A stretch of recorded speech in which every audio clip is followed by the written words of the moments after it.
Where's Fielder? He's gone to the dogs. Welcome to the Gone to the Dogs podcast. We got a conflict of weather reports here.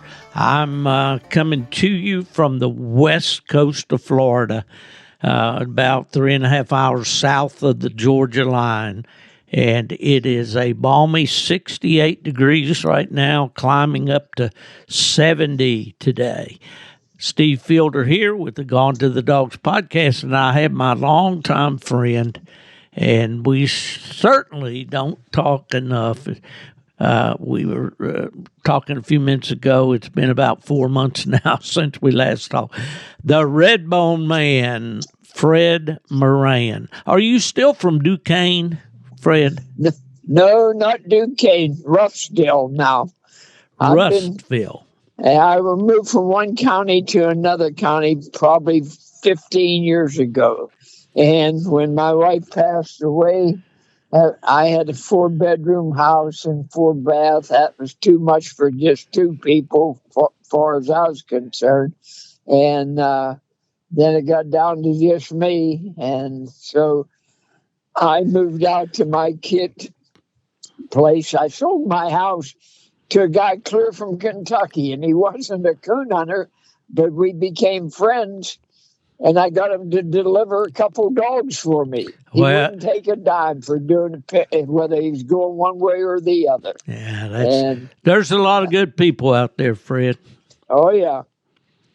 I'm talking to one of them right now. Hey, you tell me you're out there deer hunting today. Is that when did When did gun season come in Pennsylvania? Came in Saturday. Last Saturday. Okay, right the end of November. Right? Well, Sunday was the last day of November, right. I believe. Right? Yeah, right. I was just up that way. Of course. I bet I could guess where you was. Yeah.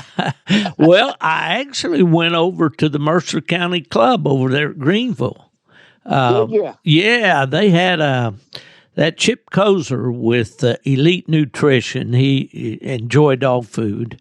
Well, he doesn't actually work for Joy now, but you knew his dad and you knew his granddad too, probably, Russ Kozer. I used to sell Joy dog food for a while. And they give me a heck of a deal on not dog food, but they had some cages down there they got from the Army. It would hold a German Shepherd in there. Oh, my goodness. I don't know what they got them for or what purpose. And I remarked to them how nice they are. I said, them things will last forever. He says, you interested in any of them? I said, yeah. I bought 3 or 4 of them off them. And I think they only charged me $50 a piece. I bet the Army paid $500 a piece. Oh, yeah, probably. You had to see them to believe it. They were solid. An elephant couldn't bust them. So.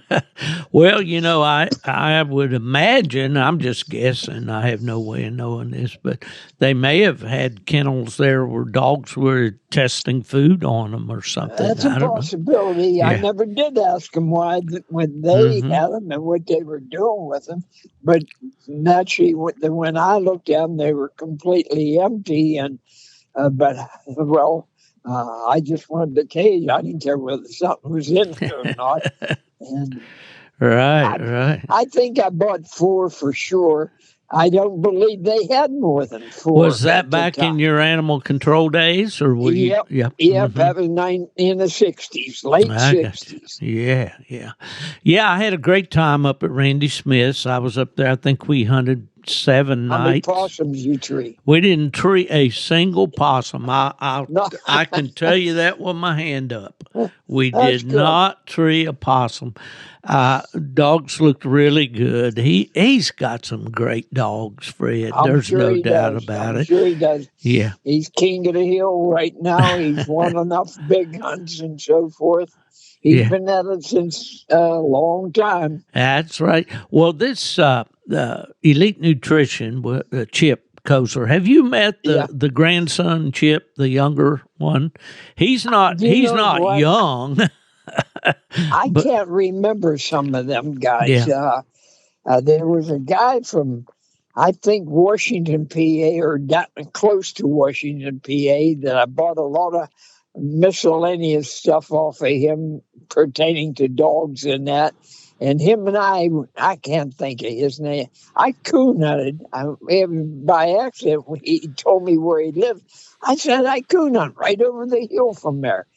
And anyhow, I still continue to hunt down there. It ain't that far for me, and I go down there a good bit. There's more coon down there and better hunting than it is right around my area. Well, Randy and I, on the last day that I was there, this trip, he picked me up at the airport in Pittsburgh and then dropped me back off. Oh, you didn't drive up and bring a dog? I didn't. No, I didn't. I just hunted walker dogs.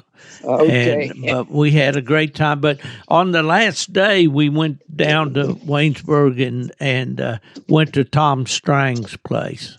And visited. How's he doing getting around? He's getting around great. He's amazing. He really is. He and his wife Agnes. Close to my age, maybe give or take a year or two, I think. Yeah.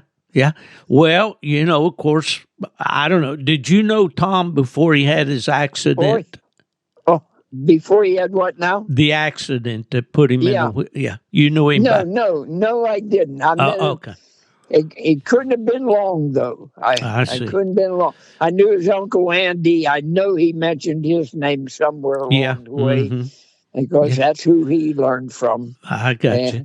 Well, just a delightful guy. Really enjoyed the visit. We sat there at the table. His wife, Agnes, a very, very sweet lady. And, of course, she was over there busy doing something, trying to ignore all the coon dog talk, I guess. Naturally. But Randy and I had just a great time. His boy, Randy's oldest son, Troy, was with us. And see, I met those guys all at the same time. I didn't know any of them except by name, until 2016. And that's when I went out to Greencastle, and they had me out there judging the bench show for the World Hunt. And that's the year Randy and Tom won with a Sioux female. And that's how I got to know those guys. And boy, I have really enjoyed their friendship, Fred. It's really been great. But anyway, I enjoyed going over to Greenville there. I've heard about that. That's a decent club. That's a decent club. And probably right at the present time, one of the stronger ones up that way. Yeah, seemingly they've got something going on about all the time anymore. But they had this, it was a 16-dog hunt, elimination hunt, a money hunt, and it was had $4,000 added purse. It was PKC rules, I believe. Right. And they had the Chip Kozler there had do you know, oh boy, I'm going to get in trouble here. I'll have to go back to that. You and me with these names today, huh? I think it goes with the age. But anyway, had steaks on the grill with baked potato salad, all the trimmings. I could think of several guys that finished them up, but they wouldn't put them on the grill. They'd eat them all themselves. I got that too. But we had a really good time over there. I got a good friend he lives 8 miles from me. I think he went up there, Scott Perky. He's a farm boy.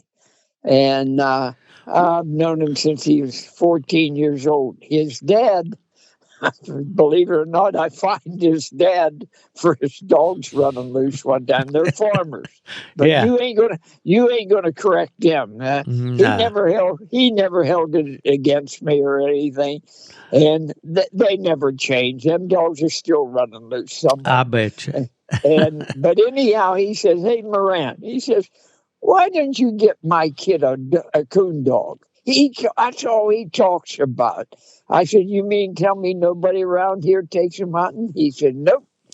And I said, "Well, you got a guy right over the hill, got blue ticks, Herbie Almer when he was living. But he never went with Herbie for some reason or other. I don't know. Anyhow, I says, I'll stop up someday. I'll call ahead of time and tell you when I'm coming. I'll take him hunting. He said, better yet, get him a dog. I had a 7-month-old female, and she was doing fair, but not what I thought she should be doing at 7 months old. I went up there it wasn't right away. A couple months later, I called him. I says, and talked to the kid, you want to go coon hunting? I might have talked to the old man. I don't remember. I told him, I'll be up tonight. We'll go hunt. We went out hunting, and I told the kid before we started, you see that female there? I said, you like it? He said, yeah. And he was, like I said, about 14 at the time. And I said, you can have it. And I said, I didn't bring the papers with me, but I'll bring them up or drop them off there. The barnyards are always in there. And he said, okay. And anyhow, we went hunting that night. And this is the truth. I couldn't believe it. About the second chase we treed the first one. Second chase, the dog I just gave him split treed from my other dogs. I was sick. I thought I can't take him back off of a kid, so I let him keep. Now, keep Fred, you know you're supposed to give a kid your best dog. You know, I did that night, and well. He later made the dog a Grand Night champion. He raised a lot of good pups out of it. We have one female. That female was he bred it to my dog all the time. The last cross we made with it, he had the dog maybe a good 8 years, and got smacked by a car one night. Boy. That was the end of it. But the last litter we raised was out of a male that I called. I won the state hunt with him about 10 years ago. He was a good dog. Yeah. There was a story to him, but I had a woman shoot him. I was out coon hunting. I'll finish but Perky for segment first, and then we'll go. Anyhow, the dog did good, and he made it a grand night, and we raised several litters of pups. And the last time it was a male dog I had, I went down Butch Roeder. I'm sure you remember Butch. Mm-hmm. And Kevin Shirley were partners on darn near everything they had. Well, Kevin called me. He said, Moran, I got a dog for you. I says, how good is it? He says, you won't waste your time coming down. I says, what do you want for it? He says, $2,500. I says, I'll be down this weekend. And when I got down there, they showed me that dog and another dog. He said, we just got this dog this week. Told me where they got it, and it was a place I used to deer hunt in Kentucky, within 10 miles of it. I says, I know a couple coon hunters up that way, but I don't know the guy you told me who you got it from. We went coon hunting, and he wanted $1,000 for the one he just got. He said they only hunted one night so far. I didn't see no difference between the $1,000 dog and the $2,500 except $1,500. So I bought the $1,000 dog, and he turned out pretty darn good for me. He was a little on the spooky side, and I hate that in a dog. And everybody does, I imagine. But pretty much, yeah. I had a black guy that used to hunt with me all the time. He lives in Wisconsin. I call him the Black Shadow. And you spoke of him before. Yeah. And anyhow, he went hunting with me the second night that I had the dog, or third night, something like that. And the dog, he seen that spookiness in him. Uncle Freddie, that's what he called. He says, I know you ain't going to keep that long.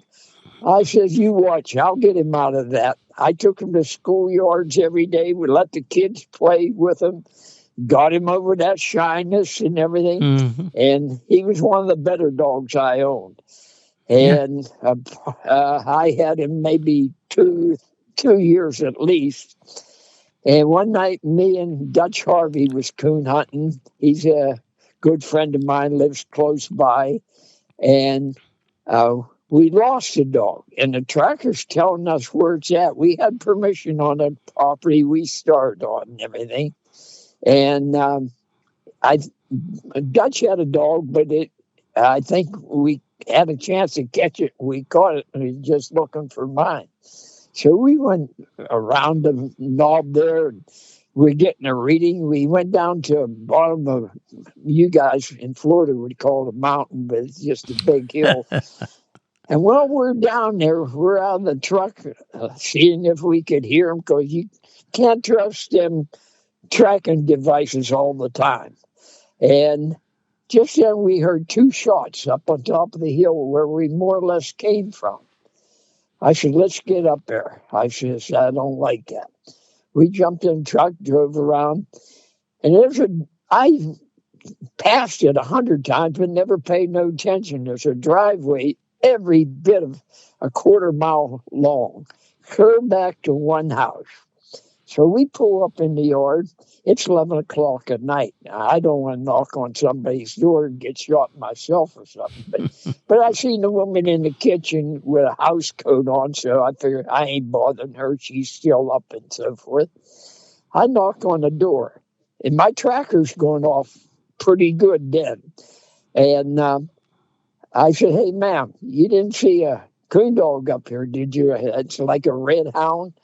She says, no, I didn't see no dog in the house, or didn't hear none. I said, well, there's 2 shots came from up here. And she says, I didn't hear no shooting. I don't even own a gun. I said, all right. I said, I'm going to look. I didn't ask her. I told her I'm going to. I said, I'm going to look around your yard and that, because my tracking device tells me the dog's close by. Well, I always hunt a dog. I learned a long time ago. It helps a lot with one of them lights on the collar. Right. I got off her porch and walked down the steps, and I only walked 20 yards, and I seen it blinking at the other where the wood starts. I run over there, and the dog's stone dead there, laying in the grass. Oh, man. So I knew right then I'm going to have a problem. So I already got on the cell phone, called the state police, told them they all know me. I says who I am, where I'm at, and come on out, send a car out here. I went back. I wasn't going to approach the woman again until the police got there, because I didn't want no problems. Good idea. Her husband was home all the time, but he was up in the bed sleeping. He finally came out downstairs and that, and he was talking to me what went on. He was dumbfounded about it. He didn't know what transpired or anything else, but I explained to him. He was a real nice guy. And, well, she was too in a way, but she gives snippy answers. She says, oh, there was a dog here. He was after my rabbits in the pen. Well, I knew that was a lie. Yeah. And but I wasn't going to argue with her. Anyhow, I said, ma'am, you don't realize what you did. This isn't a common dog or a street dog that you see every day. This dog's worth some money to me, and I've done a lot of winning with him in a dog contest. I wasn't going to explain what a coon hunt is and that. And I says, I suggest you get an attorney or your homeowner's policy will probably cover you, because you're going to be hearing from me and my attorney. And that's what I did. I took her to court. And most people have bad luck with this up here. I don't know. But I got the greatest lawyer in the world. He'll make Perry Mason look bad. And I met him on a case. He defended me on a dog case. The woman's dog, I don't even remember what I did that. Oh, I put it to sleep. And she sued me for the value of the dog. She lost because we have a state law. You only have to keep them 48 hours, and then you can dispose of them, either euthanize them, and or take them to the Humane Society, but they're always filled up and got too many, and they only take a certain amount. But anyhow, she lost her case against me, and that's how I met my attorney. He never hunted before in his life. I took him to Wyoming. Uh, I took. We've been everywhere together. He's a heck of a nice guy, and you can't beat him. And he'll make Perry Mason look bad. I'll tell you that. Not because he won that case. I've used him for various things, and we're good friends. And he never charged me a dime on any case. Everybody asked me, and would you pay him? I said, I won't tell you. You won't believe it. At one time, I took a fancy gun in on a trade, a deer rifle with carved stock. And I thought, the way I beat a gun, I'll have it looking like garbage in no time. I give him that gun, didn't charge him a dime for it. He says, what's this for? I says, you always take one of my guns for deer hunt. Now you got your own. And, he thought I was the greatest guy in the world. Well, if I counted up what I would have had to pay him and that I didn't pay, it'd be way more than that gun. Sure. But anyhow, my lawyer says, we're going to sue for $25,000. I said, ain't that a little ridiculous? He says, I said, nobody got that kind of settlement around here. He said, we're going to. The woman was dumb. She, I hate to say that, but she was. She lied. First, she admitted to having a gun. She said the dog went after her from a rabbit pen, chased her.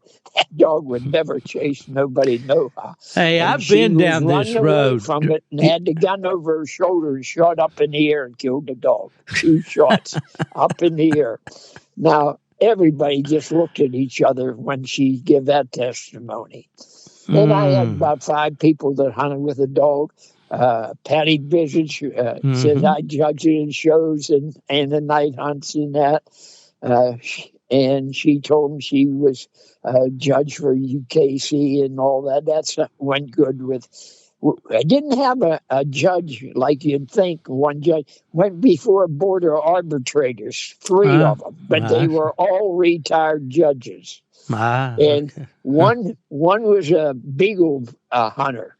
And there you go. my lawyer says, you're in good shape. You've got one hunter on the board there that he's going to go for the dog. I guarantee you that. And he was right. He helped a lot, that judge that was me. They offered me $12,000 off the bat. I said, no. Then he went into 15. I said, nope. And then they offered $18,000. Jim says, I should go ahead and take it, Jim. He says, hey, I'll get you your $25,000. I'll guarantee you she's a dummy. And Jim usually don't talk like that, but he did that day. I says, no, I have a saying, a little bit of something better than a whole lot of nothing. I said, them board arbitrators could change your mind maybe. You don't know how the court works. I said, take the $18,000. I got the $18,000 out of it. And Jim didn't ask for a dime. I give him $2,000 of it. And so that's the first time he took money off me, and the only time. But I was well satisfied. I showed a copy of the settlement to Ellen because there was a hunt that I went to, probably Automoke that I went to shortly after that settlement, and I showed him a copy of the paper. And to best of my knowledge, I know other guys that won similar situations, but they never got a settlement like I got. So, that's good. Now, I saw there was a case out in Arkansas a few years ago. You know, I've been going. I didn't go this year, but I've been out there like 15 years in a row. White River, yeah. And there was a dog that got onto some private land, and the guy shot the dog, and actually the dog was on the leash. The hunter had the dog on the leash, and the guy shot it off anyway, which I thought was pretty bold. And I think, and that judgment was somewhere in over $100,000, but I don't know how much he made or whatever. But yeah, when I had that situation, And as you know, these we got to have landowners in order to be able to hunt, unless we got public land. So I don't want to just completely insult all the landowners out there, but these people that do this kind of thing, and then they start making up these stories. There must be a book somewhere that they get these things out of, because they all tend to sound the same. The dog was on my land. It tried to attack me. It was attacking my livestock, and all. And I was running. And like you said, this one, in this case, she shot up in the air and the bullet came back down and killed the dog. She picked the empty shell casings up in the yard before I got there. Yeah. And told you she didn't have a gun. Yeah. Right? Yeah. And I looked all over that yard for them casings, and I figured she had to pick them. Oh, yeah.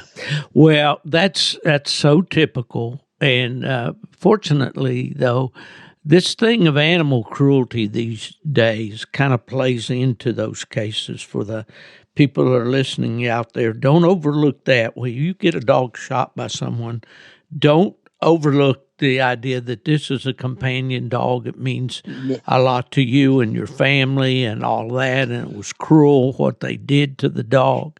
The dog she had a lawyer that was he was for homeowners policy protected her with give her a lawyer. Yeah.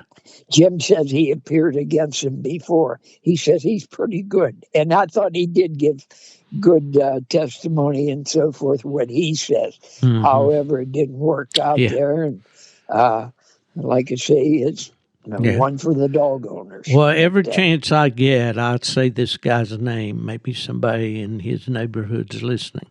A guy named Brad Roof, Roof, shot and killed my dog. He was 18 months old, a plot hound. Shot and killed a dog that belonged to my friend Tony Ford, was just a young black and tan, I don't think quite a year old. And I went to court. And to emphasize what you said, I got a $3,000 judgment is what I got. And Tony got 15 for his. But did you sue for a certain amount, or did just what they, I don't decide to give? No, it was a bench trial. We went before a judge. The defendant had a woman lawyer. He brought a vet in there. He tried to say the dog was chasing his sheep, and he had a rickety old. He had a rickety old sheep pen there with 9 ewes in it, and it's snow on the ground. He shot the dogs down in the woods. Well, actually, as he shot the black and tan, and at the shot, this young plot dog came to the shot, and he chased him. He testified that he chased him all around the yard, shooting him with a .22 rifle. I think it was like 9 times before he finally killed the dog, which that was hard to sit in a courtroom and take that, and listen to. But anyway, well, good for you. You got a good judgment for your dog, but that didn't replace the dog. That didn't replace the good times that you had with the dog, or would have with the dog. I never sold a dog for $15,000. I sold one for 10, but a lot of them for 5. But that would have been. Hey, I asked for what Jim told me. Ask for more. See what they come up with. Oh, yeah. And it worked out wonderful for me. But I like that dog. I don't fall in love with a dog. But I had a couple good offers for him. Nothing like that. No 15,000. But I like the dog. He threw. Out of one litter, I had a Pepsi female that Perky had that I give him. She had one litter. 5 of the pups were Grand Night. Man, that's strong. And that's really the other 3 were never hunted. There was 8, I believe, in the litter, and the other 3 were, they were coon hunted, but never in a night hunt. Right. Well, now you were talking about Perky. Is that the complete story about Perky, or you said we were going to get back to him about something? Do you remember? Well, we became friends, and a couple of weeks ago, when the weather was a little better, I went up there 3 nights hunting with him. Oh, And good deal. well, one night we seen 5 and treed 8. The leaves were still on then. And Man, that's good. he's a good boy. He'll do anything for you. He works for my kid now. My kid owns a block, builds foundations and stuff like that. And but he only works till 1 o'clock in the afternoon. Then he goes home and helps the other guys, brothers and cousins. That's about my nap time every day. Well, he milks 170 some cows. Oh man, well he's tired. He needs a nap. I would 2 things I would never want to do in my life: be with my kid as a block layer. The heck with the money. He makes good money, no question about that. But that's hard work. And another thing is be a farmer. You're married to that farm. Oh, yeah, no doubt about it. Hey, listen, the guy over there that was doing a great job on those ribeyes over there at Greenville was John Owens. You know John? No, I don't. You don't know him? Okay, he's the vice president of the club over there. And I've been to that club probably 5 or 6 times, but I don't know. I know some of the, most of the guys, I'd say. Well, we won't go. Yeah, I don't want to go down the whole list, but do you know Keith Pierce? That's the president over there, plot guy. He wasn't president when I was going up there. I'll put it that way. I don't Keith had an unfortunate accident, fell out of a deer stand. I think the straps broke or whatever on his stand, and he was there at the event and all in a wheelchair. But he's coming along. They predicted he'll recover, but it's going to be slow, you know. But there's a boy who used to belong to our coon club. He fell out of a tree. I don't know if he's shaking a coon out or what, but he's been in a wheelchair ever since. Now, he had a good walker dog. In fact, I got a dog catcher one time. A farmer called me. He says, "Hey, Moran, how about coming out here? There's a dog down the end of my field barking up a tree, and he's been there for 3 hours." Oh. I had a feeling whose dog it was before I even left. And I could have called one of the guys who worked for me, but I was the closest. I figured I'll go get it. And so I went out there, and it was on the edge of the cornfield. And the guy claimed he couldn't see the coon. That guy needs glasses. I saw the coon right away, but they ain't used to looking for it. And there was very few leaves on that tree. I just called the dog, and he'd come right to me. I forget the dog's name now because I'd hunted with him against him and with him.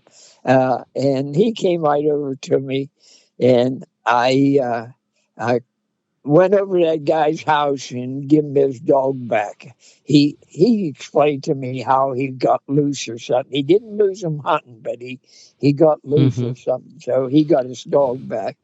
And the dog was one of the better walkers in our area, as far as I'm concerned. I can't think that dog's name now, but he was a nice dog. Well, you know, that hunting around there, around Greenville and all, looked pretty good. That's they got a lot of state game lands up there, too, which you're allowed to hunt on, you know. And a lot of cats go to that state game land. Oh. I don't know why, maybe, but I'll bet if I hunted up there 5 times, I went there 3 times. I got you. They take you to. Well, most guys don't like to go to state ground, you know, when they draw out on the cast. They'd rather go to private ground. But I guess, you know, if it's good hunting, it's good hunting. You know. Did you talk to Randy in last week or so? Yeah, I hear some kind of communication for Randy about every day, maybe or 2. Did you hear about the bear they killed up there below Greenville? 717 pounds. Oh, you know what? I think I saw something on social media TV? about that. Okay. I saw that. I think I might have sent that to Randy, and he probably had seen it already. That He's bear got had a bear head. right there on his place. Oh, yeah. Yeah. We had two in the garbage can where I live. I live next to my kid, and he had two of them in his garbage can at night, 2 nights in a row. Oh yeah. His wife come out on the porch, and they just looked at her, and then they took off up the road Yeah. back into the woods. We That- ain't seen him since, but I thought 2 more nights after that, my dog carried on like heck, and she don't bark. And I honestly felt the bear was going through the yard, and she could see him or smell him from her Probably. pen. Well, and you know this, but our listeners don't. Maybe they don't. Pennsylvania does not have a dog season, Not for bear. but it used to be they only had like a 3-day season. Is that still the case? No, it's longer than that. And then now I think the first week of bow season they let you shoot a deer if you get. A guy lives 4 miles from my house. He killed one in back of my kid's house, which is just 100 yards from my place. He killed one with a bow and arrow there 3 years ago. A bear. He got it right in the back of my shop.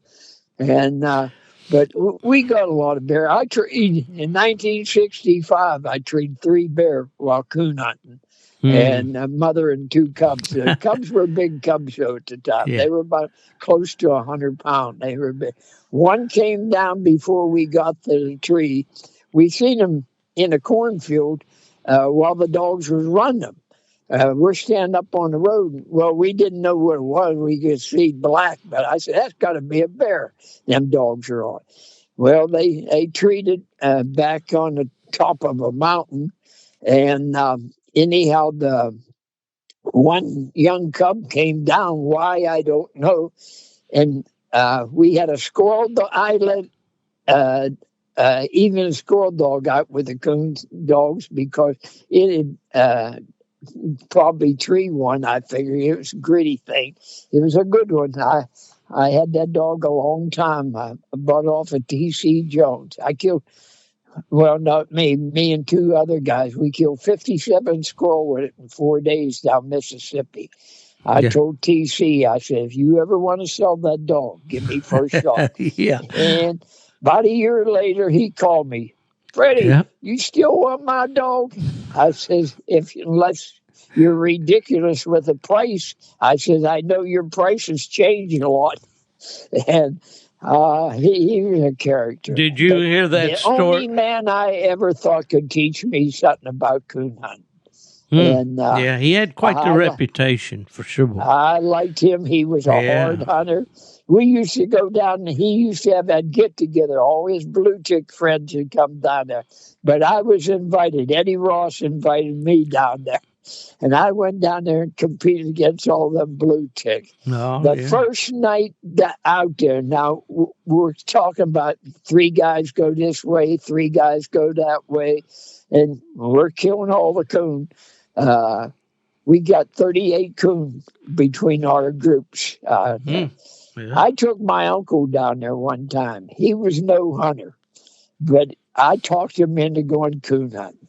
TC had every year rent a shack out in the woods and would all pitch in $5 or $10 and pay the rent for a week.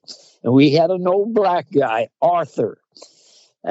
He was the nicest guy you'd ever meet. Hey, time out just a minute. I wonder when the black people talk about us, do they say,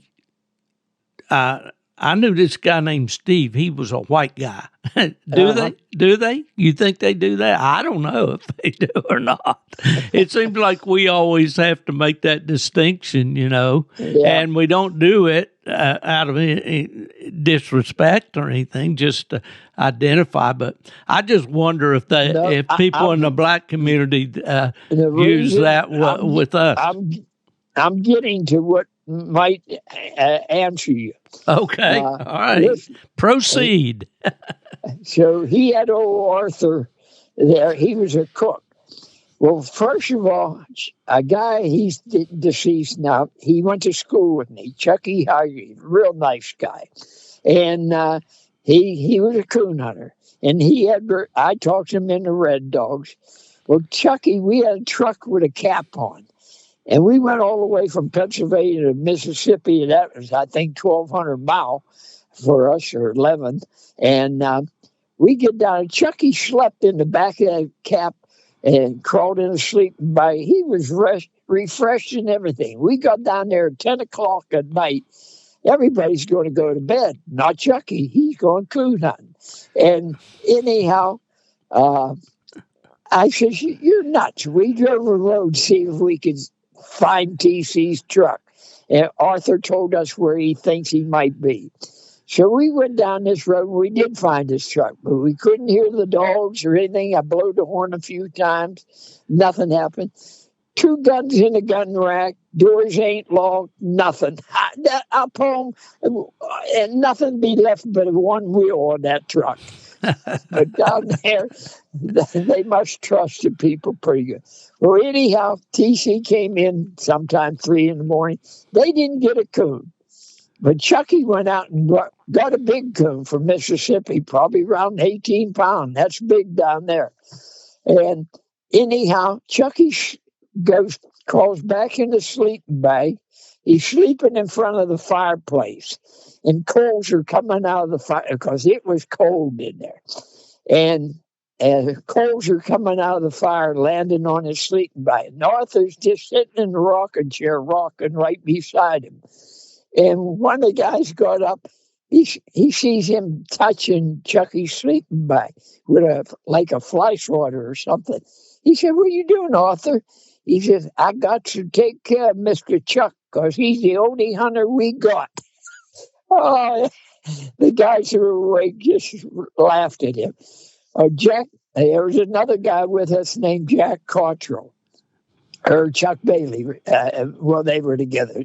Chuck Bailey, we went squirrel hunting this one day. We didn't have the dog. TC took him. So we said, we'll get some squirrels on her. Well, anyhow, we didn't get nothing. Chuck says, "Moran, throw your head up in the air. See if I can get it." You told me this story before, but it's a good one. Go ahead. I throw my head up in the air. He shoots at it one time, and I don't even know if he hit it. If he did it, it wouldn't have mattered. It was just a $2 hat. I should throw you. This guy always wore Bailey. That was his last name, too, but he didn't have nothing to do with the hat company. He said, "I should throw your hat up." And he had a Bailey hat. And back then, they cost at least $25. It's a cowboy hat. He threw it up, and I had an automatic rifle. I shot at least 5 shots before it hit the ground, and ran up to it and shot it 5 more times. He's chasing me up the road. He said, "You son of a gun." Oh, I got an idea he didn't say son of a gun, but we won't. Yeah. Well, I gotta keep it cool. Keep it cool. Anyhow, he shows that hat to old Arthur when we came back to the house where we rent. He said, "Arthur, what do you think it is?" I was walking up the road, going to go in the woods to squirrel hunt, and someone starts shooting at me. Look at my hat. And Arthur is serious as a heartbeat, man. He said, "Mr. Chuck, I sure would get the law after that man." All right. Yeah. Well, when we left there, all of us give old Arthur at least $10 a piece to buy a new hat. He was a good guy. He fed us, cleaned up after us. Yeah. He was my uncle. He said, "Come on, let's go to town and get a motel." I said, "I ain't getting a motel." He went to town and got cardboard boxes, a hammer and nails, and he found that over the wood in the house we were in. Because anywhere you turned your head and looked, you could see daylight. That place was well ventilated. Oh, that was something. My uncle couldn't wait to get out of there. He was no coon hunter. Well, a lot of those old mountaineers in the southern Appalachians down south of where I lived and down through Carolinas and all, they wouldn't put chinking in between the logs. They wanted that air to come through there, and there'd be snow on the covers in the morning when you woke up, but they didn't believe in being shut in there with no fresh air. It's like that at this camp. Now, I went down there probably 4 to 5 years in a row. That was the only really, some of them weren't too bad, but that in there was bad. TC must have got it for $3 a month rent, and he pocketed something. So, but that was a heck of a place. But I like that. Holly Bluff, Mississippi, all flat, good timber. A lot of coon. Yeah. Well, we've often thought about hunting the Mississippi Delta instead of the Arkansas Delta when we go out there. And I'd like to do that. But, Fred, I have let old age creep up on me. And I'm not nearly as old as you are. Well, I say not nearly. I'll be 80. I'll be 80 next fall. So I'm right behind you, But it's, a lot of these things that I just really love to do. I don't know if I'm going to be able to do them or not, But I sure am going to try. This year, I just let a lot of things bunch up on me as far as my trip. Randy Smith that we mentioned, his mother passed away this fall. And so that pushed our trip back about 2 weeks. And then we had planned, the other boys that I go to Arkansas with had planned to go out there a week early this year, actually about 2 weeks early. So the combination of those two things happening, by the time I got back from Pennsylvania, I was tired. We'd hunted 7 nights. And then to just turn right around, I have to drive 2 days. One day to Alabama, overnight at Nubbins, and then the other day, on over. Yeah. So anyway, I just made the decision this year I'd set it out, but I was antsy. I was getting a report every day from Nubbin about how the hunting was being. But it was when I was in Pennsylvania, it was bright moonlight every night. I mean, bright as day. So I'm going to tell you an old Moran secret. And a lot of coon hunters know this, but a lot of them don't believe in it. But I do. The moon does make a difference in the wintertime. Definitely when the leaves are off. Mm-hmm. In the summertime, not as much, not near as much. Yeah. They still got cover in that, and they travel a lot better. Yeah, but, I think you're right. And it was unusual, kind of. The first couple of nights, we would hunt up till 9 or 10 o'clock, and it would be dead. I mean, we'd tree a coon here, maybe one there. It was just slow. And then it seemed like about 10 o'clock, somebody just threw the switch, and those things, we were striking them right and left. Helen Business believes in that. She goes late, and she said no traffic on the road to hit a good dog, and she goes late hunt when she hunts by herself. Me, I go early. Yeah. I like to go soon. I got a woman that she's coon hunted with me a couple times. Well, I got 2 of them. One got cancer now. She's taking treatment, and she's still hunting with me. I says, "Don't that bother you?" She says, "No." She says, "I feel fine, Fred. I feel better than ever." I hope she continues like that. Yeah, she gets the chemo every 21 days, but she keeps up to me and so forth, and she gets around pretty good. The other one is a real animal lover.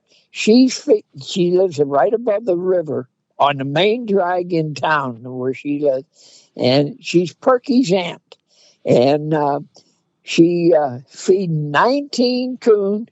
3 possums and 3 cats on her porch every day. That was the highest number so far. Oh, my But goodness. usually it's about 6 coon, possum or 2. I was here one night. I dropped something off for her, and I'd already been treeing. I treed 2 coon. I was going to go one more woods, which wasn't far from. She said, "Come in. I want to show you something." She showed me on the back porch. She put the light on. A possum was there by itself. Well, you know what everybody thinks of. This thing ate 2 bowls of macaroni while I was there. She cooks for these now. Cooks I said, "You're nuts. macaroni for the I said, possum. "You'll never get rid of them." Yeah, I said, "Other people might throw them a piece of bread or something, but you're cooking for them." I said, "You're crazy." So she's a character. She works at a food bank, and she feeds the deer. She's a real animal lover. Yeah. Well, Blondie was like that when I first met her, the one that's got cancer. First coon I shot, she cried. I said, "Get No. over it, kid. You know what was coming." So she's changed. But Well, sometimes yeah. you have to ease the women folk into the sport. Like I had that experience. Trying my first wife. She liked to go to the trees and she liked to find the coon, and she got pretty good at it. So I'd let her shine and find the coon. But then when the gun came out in October there in Michigan, she went, but she'd stand on the other side of the fence row or the other side of the tree and Didn't want to see that look dog the do other that way. too. Yeah, while we There's a harvested lot the of them coon. like that. Yeah, I took my wife. She didn't care how much I hunted, but she'd go, but she didn't really like it. exactly. But Yeah. when I got shot in '76, I wanted to go so bad. I was in a bed for 10 months, and when my doctor used to say, "What are you doing?" They had a cast on my leg up to the knee, and where I got shot in the foot. There was they cut a Yeah, hole we with talked a about cast, that a in our. square hole, and they pull a plug out of there. Mm. And every day, and as she was treating me at home, she'd pour betadine in there, which is like iodine, only it don't burn. And that's what made my foot go back together. It took 10 months.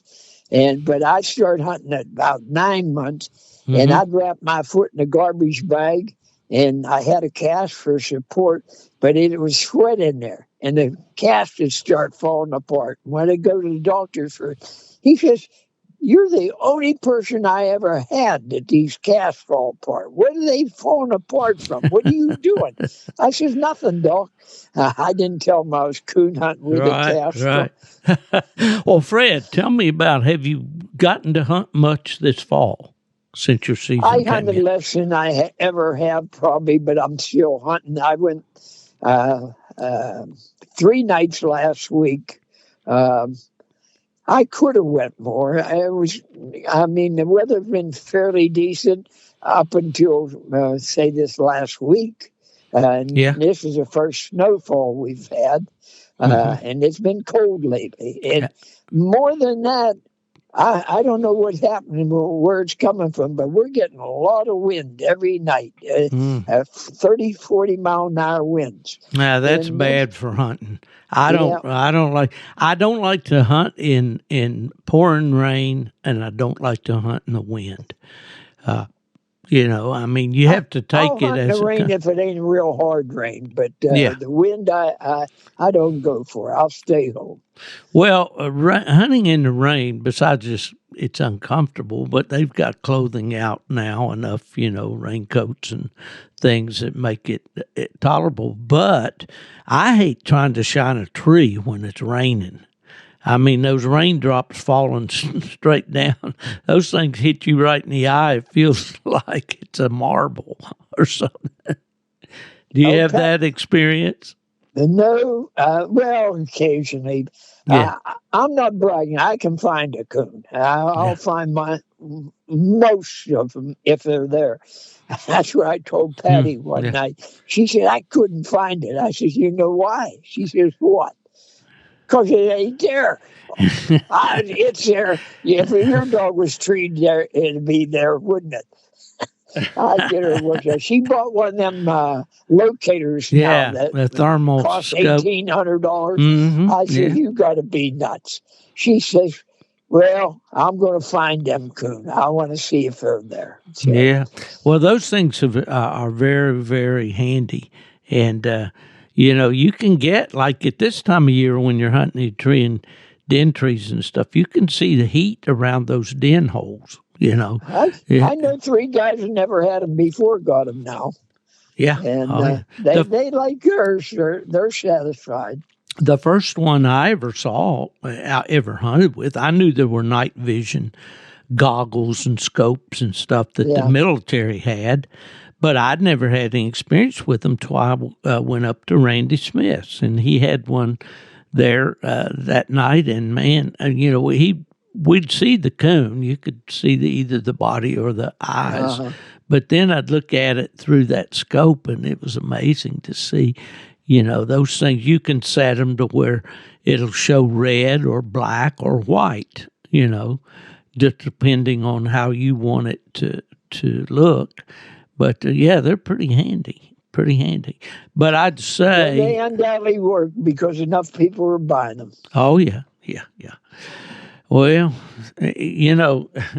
the only difference in men and boys is the price of their toys, they say. Yep, Yeah. that's about it. Well, you still got that Redbone female that we talked about last that's time? That's the only dog I had a young female I picked up off a guy, and I sold her to a guy. He went hunting with my old dog. We treated 3 that night, and we saw them all. And anyhow, he asked me how much a dog like that costs. I says, well, I bought her when she was young. I says, it's a different price now if I go to sell it. I says, not because so much time I put in it. I just like the dog. I got her trained to come to a whistle when I blow it. I can get her out of the woods without a... Well, sometimes I leave the leash on, but if she just drags it, she knows to stay around, and she'll follow me out of the woods. I said she's quiet in the kennel, and that's a big plus for me. I don't want no noise maker at the house, even though I'm out in the country. And so I said the price would be a lot different. And I said, you're talking about a starter dog or a young dog that don't know nothing, or a trained dog. I said, you being a beginner, he had Roger Hanning with us. And I remember Roger. Yeah. And Roger's got a walker dog now, and he likes red dogs. I sold him several, and I says, and he lives close to this guy. They're both farmers. Well, they work. He's a farmer. He raises cattle. That Roger, all he does is raise a little hick once in a while.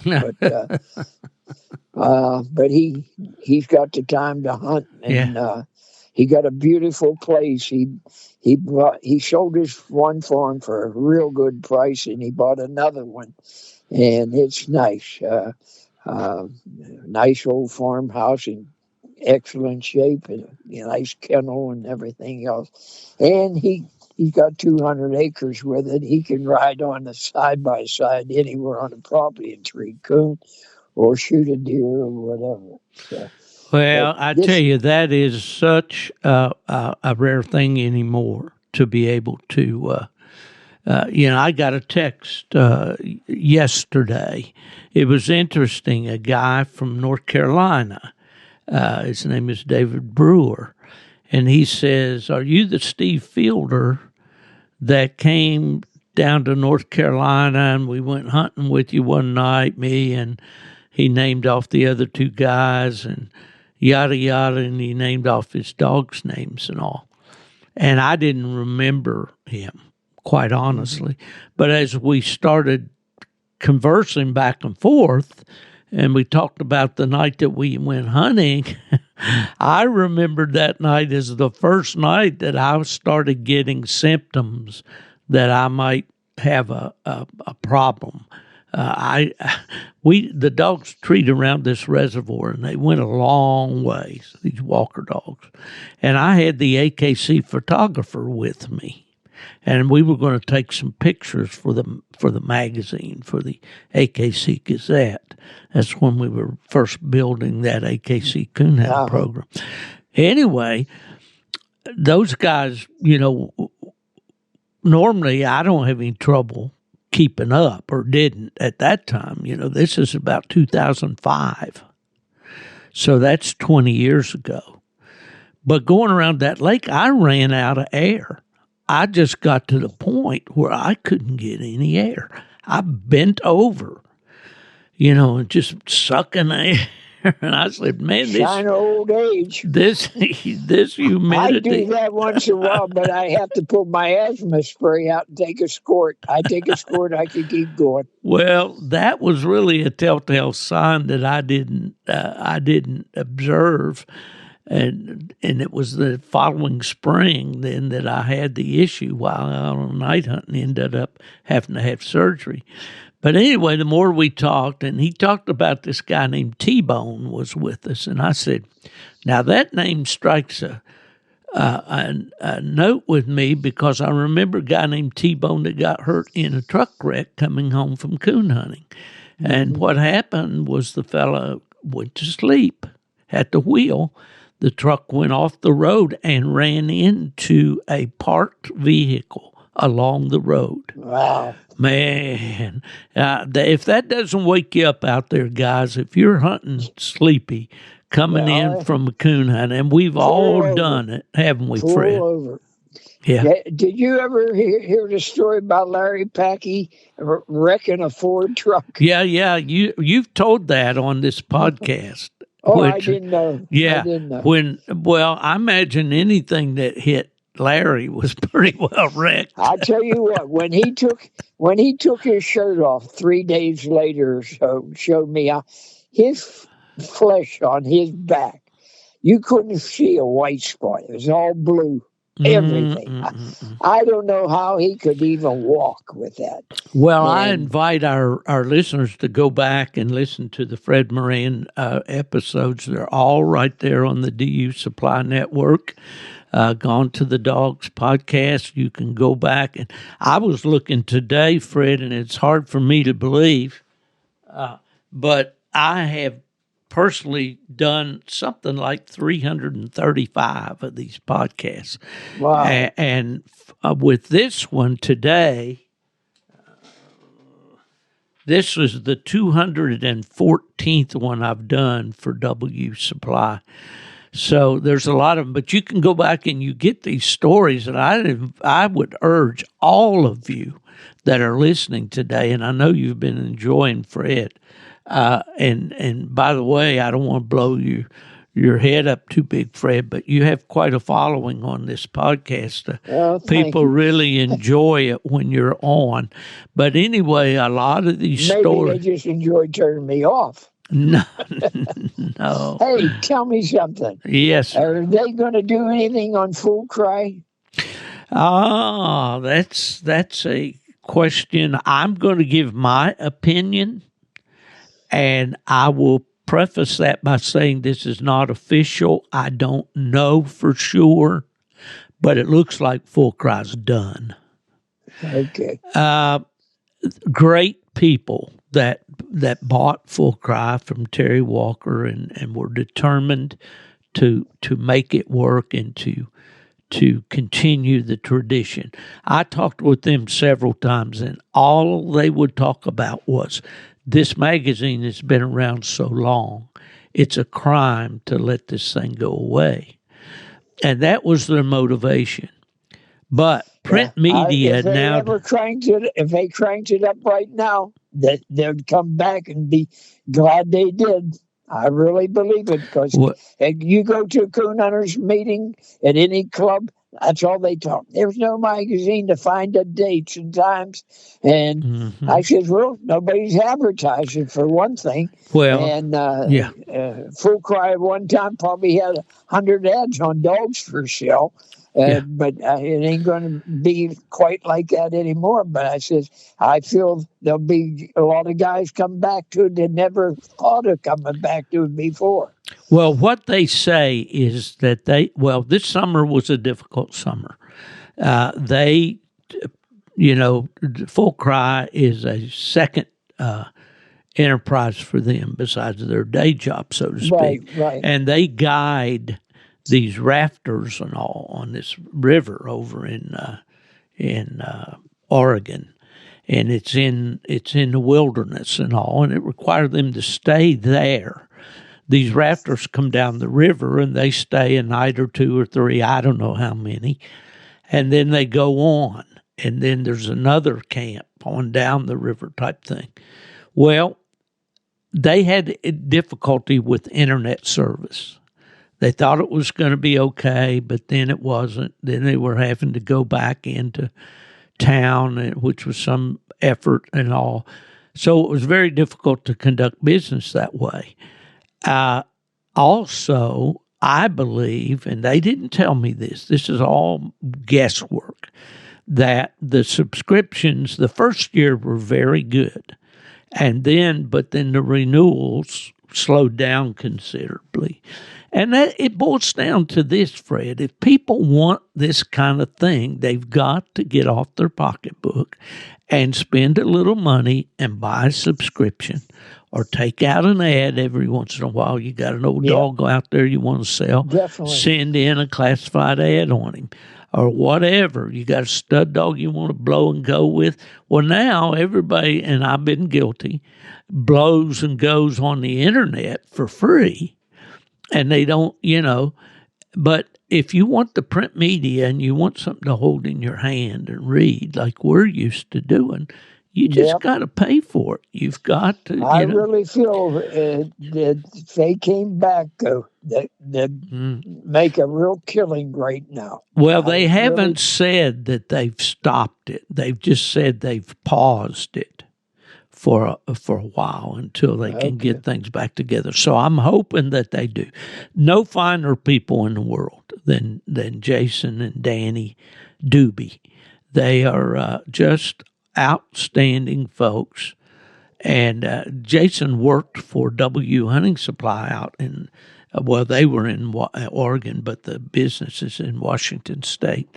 And that's W is the sponsor for this podcast. But they're just great folks, and I know that where their heart is. But it's a tough thing to make a living in print media nowadays. The costs are so high. I notice, I have a book I published, and I mail copies of those, and they go what's called media mail. I get a special rate because there's no ads in it. Right.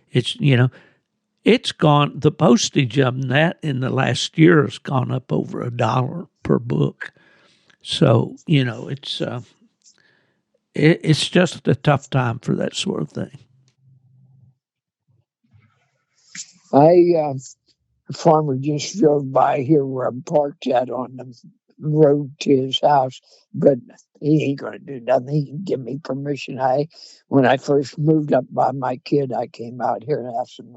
I made about 5 trips. He was never home. I finally caught him. I left a card on his door, and he called me. I said, I want to know what's the chance of coon hunting on your property. He says, help yourself. He says, they get in everything, he says. So, we should tell our listeners that I kind of captured you as you were on the way deer hunting today. I'm at a field right now, and if it was dark, I'd have seen 30 deer right now. But it's just broad daylight, 11 o'clock in the morning or so, and I'll see deer. I've seen enough since season. I've seen 6 bucks the first day of deer season. That's pretty darn good. Oh yeah. And I didn't fire none of them. I could have killed all. There were 3 together. I could have killed any one of them, and it was on legal property where the deer was. But where I was parked at wasn't legal property. And I figured, as an old woman lives there, I thought maybe she'd come out and get my license plate number. I talked to her neighbor a couple of days ago because he used to fish and hunt with my kid. And I told him about it. I said, how come you ain't got that big one that's I seen on the power line? He says, I'll get it sooner or later. And he says, I told him about that woman. He says, she'd have never even come out of the house. He says, you see how old she is? I said, I know her. I said, from back in the dog catching days. And he says, she won't bother you. So well, that's later. That's what is really the biggest challenge that hunters have nowadays is being able to have a place to hunt. You ain't a kidding. And there's less and less all the time. Well, for sure. And down here, it's like that. Everything's tied up in leases. Hey, how far are you, not to change the subject at all, how far are you from Key West, Florida? Oh, I don't know. It'd probably take me 5 hours to drive it. I don't You're know. that far. Yeah. Well, see, I'm about That's where halfway my kid down. goes fishing. Yeah. He goes down there 2 days after Christmas. His wife and kids will go down there for 2 weeks. They'll fly home because you can fly from Florida to Pittsburgh for $59. Oh, yeah. Allegiant Airlines. I flew I flew up to Randy's and back, round trip for less than $200. I know. It's crazy. Yeah. Now he'll stay down there he bought a boat for the ocean. He's the only dummy I know that got 5 boats. And he likes boats. I guess so. And he bought one for the ocean fishing. He told me I don't go in. I fish a little bit, but not much. His kid beat me, and that teed me off. His kid's 12 years old now. He caught more than me, but I caught the biggest one. But anyhow, Mike, he caught a 400-pound flounder, and he told me 2 sharks that were 8 foot long. Man, well, right here. He told me there's 1 million coon down there. They're in them mangrove trees. Yeah, I see them in the daytime when I'm out on my kayak. See, I take the kayak out on high tide, and I fish around those mangroves for redfish, red drum. And I just free line a live shrimp. Or you can cut bait, take like a pinfish and cut it up. And but yeah, you see coons all the time. They're mostly after those little crabs, those little hermit crabs or whatever. He told me the coons eat them lizards down there. He says there's 1 million lizards. Oh, there's lizards for days. We have they're actually a little chameleon. They're kind of like that Geico lizard you see on TV on the ads. Okay. They change colors. If they get on the cover to my grill, they'll turn black. If they, are up against the house, they'll be gray. Yeah, they're everywhere. And another thing that eats those things are these great herons, these big white birds. They'll come and you'll see one. They'll be sneaking around the house, real quiet, and they're looking and in the shrubbery and just like a, spearing an olive with a toothpick, they'll get one, and you'll see them choking it down. He keeps wanting me to go down there. I said, you need to come down. I said, I didn't lose nothing in Florida. Yeah, well, we've got our share of Yankees, but you're not the average Yankee, Fred. No, I'm not the average of anything. They say down here there's 2 kinds: there's Yankees and damn Yankees. And the Yankees are the ones that come down in the winter and then they go back home. But I got a cousin that lives here. She's lived there for 30 years, and she was only 16 when she was down there. Where did she live? I'd have to look at some of her mail and just remember. Sure. It ain't way down where Mike goes. I know that.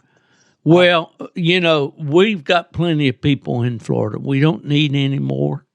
We don't mean to All be them rude, but all them pensioners are down there. all the what? Pensioners are down Oh, there. yeah. Well, what happens, the people up in the Northeast and all that, they had good jobs and all. They sold their Yep. house for a tremendous Totally. amount of money, up there, and they can buy, more house for less money down here. But we're getting too crowded. They're building too much. They're cutting out all the timber and building subdivisions, and it's just crazy, progress they call it, but they're ruining Florida.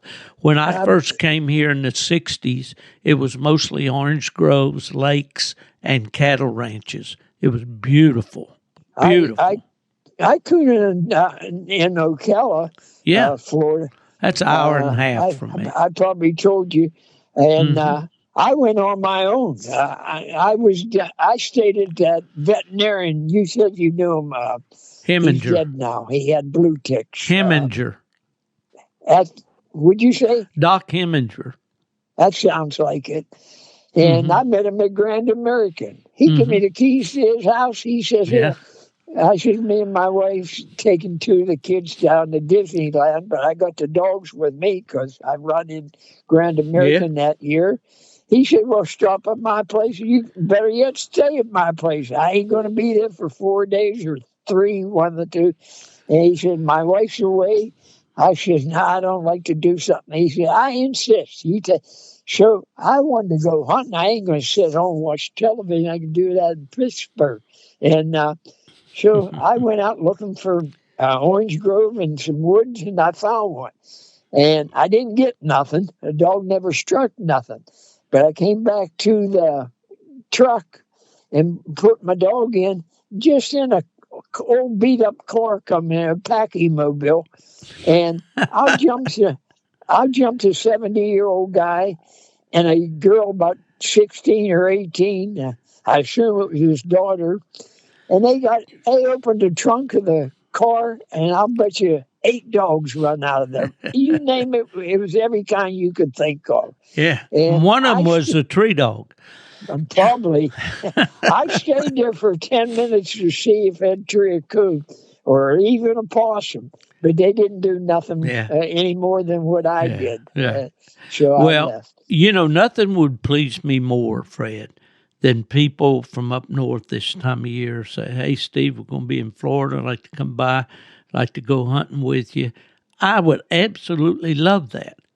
I don't have any places to take them. I've got a private ranch. Well, actually, there's a farm and a ranch. There's guys that have the hunting rights to those places to coon hunt, and I have to go with them. So I'm not going to invite, somebody else when I'm a guest myself, If I thought when I moved down here, and I mean no ill will or malice toward this fella, he's a longtime friend of mine, and he's done a lot of things to help me. He can do anything that needs to be done, and he's fixed things for me on my trailers and my four-wheeler and my kayak, built a trailer for it, all kinds of things. He has some of the best coon hunting in the world when I first came down here because he's a farrier, and he has access to all these ranches. And there's a lot of cattle ranches in Florida. G.G. Harris told me that's all he hunted with ranches. Right. He said he had permission from all of them. Sure. And they don't mind you coon hunting, But somebody's trying to call me here. Let me get rid of that. But anyway, he is not hunting anymore. His health doesn't permit him to.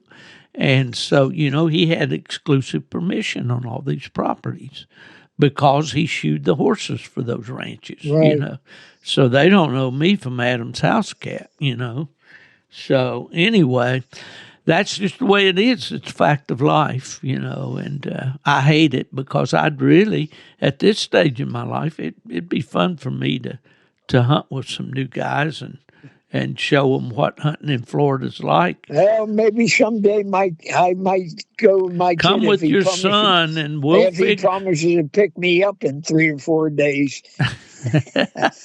we'll find a spot, Fred. We'll find a spot. We'll ride the road till we hit one with a truck.